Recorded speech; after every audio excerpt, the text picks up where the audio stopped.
સાબરકાંઠામાં અનેક ઐતિહાસિક મંદિરો આવેલા છે, ત્યારે ઈડરના છેવાડે આવેલું અતિ પ્રાચીન ચંપેશ્વર મહાદેવ મંદિર ચંપાવતી નગરી તરીકે ઓળખાતું ધામ છે।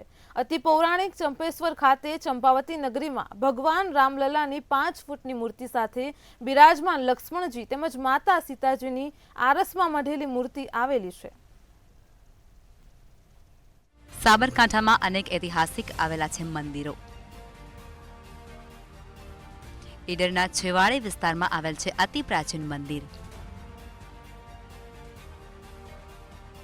ચંપેશ્વર મહાદેવ મંદિર ચંપાવતી નગરી તરીકે ઓળખાતું ધામ।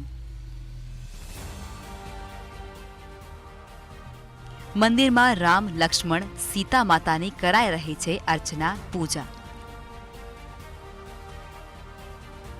150 વર્ષ પુરાણું ભગવાન રામલલ્લાનું અતિ પ્રાચીન મંદિર।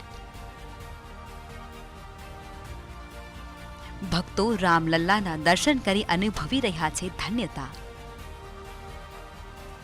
સાબરકાંઠાના ઈડર તાલુકાના ચોરીવાડ ગામની સીમમાં આવેલ ચંપેશ્વર મહાદેવ મંદિરના પ્રાંગણમાં રામ લક્ષ્મણ સીતા માતાની પૂજા અર્ચના કરવામાં આવે છે। વર્ષો પુરાણું મંદિર જે અતિ પ્રાચીન ચાંપાવટી નગરી તરીકે ખ્યાતમાન ચંપેશ્વર મહાદેવ સ્વયંભૂ બિરાજમાન છે। મંદિર પરિસરમાં 150 વર્ષ પુરાણું ભગવાન રામલલ્લાનું અતિ પ્રાચીન શિખર મંદિર આવેલું છે। સવાર સાંજ ભગવાનની આરતી રાજભોગ સહિત ભગવાન રામને અવનવા વાઘાનો શણગાર કરવામાં આવે છે, જ્યાં ભક્તો રામલલ્લાના દર્શન કરી ધન્યતા અનુભવે છે। ચોટાસણ અને ચોરીવાડ વચ્ચે આવેલું ચંપેશ્વર મહાદેવનું અતિ પ્રાચીન મંદિર છે। એની બાજુમાં જ રામચંદ્ર ભગવાનનું 4.5 ફૂટ ઊંચી મૂર્તિ ધરાવતું શિખરબંધી મંદિર આવેલું છે। એના બિલકુલ સામે હનુમાન દાદાનું મંદિર આવેલું છે। પુરાણોમાં કહેવાયું છે અને અમારા વડીલો કહેતા એ પ્રમાણે આ ચંપાવતી નગરીનો એક આખો ઇલાકો છે, જે પુરાતન નગર હતું અહીંયા, અને સ્વયંભૂ ચંપેશ્વર મહાદેવ અહીંયા બિરાજમાન છે, લોકોના આસ્થાનું પ્રતીક છે। ત્યારે રામજી મંદિરનું નિર્માણ થવા જઈ રહ્યું છે। એમાં આજે અમારા ગામમાં ચોરીવાડ ગામમાં પણ સરસ એવી રામજી મંદિર આવેલું છે। આજુબાજુ સીતા મૈયા તથા લક્ષ્મણ ભૈયા બેસાડ છે, સન્મુખ એવા હનુમાનજી દાદા પણ બેસાડ છે। દરરોજ સવારે મંગળા આરતી થાય છે। સરસ નિત્ય એવા નવા વાઘા પહેરાવવામાં આવે છે તથા દર જન્માષ્ટમી મોટો મેળો આવે ચોરીવાડમાં, અને એ પછી અહીંયા રામજીનો પાટોત્સવ થાય અને શિવજીનો પાટોત્સવ થાય, અને સવારે આજુબાજુ ગામના જે ચોરીવાડ ચોટાસન ગામ બાનપુર વાઘપુર ત્યાંના લોકો રોજ સવારે 2 ટાઈમ આરતીમાં અને પૂજાનો સમય આવે આજે।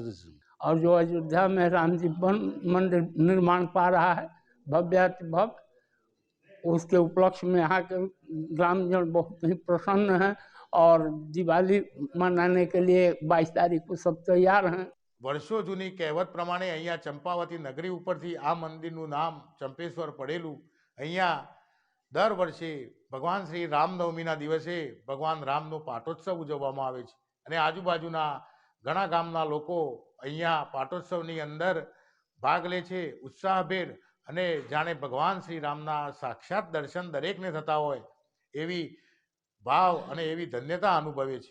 ચંપાવતી નગરીમાં બિરાજમાન રામજી લક્ષ્મણજી અને માતા સીતાજીની વર્ષ દરમિયાન રામનવમી તેમજ જન્માષ્ટમી નિમિત્તે મેળાનું પણ આયોજન થતું હોય છે।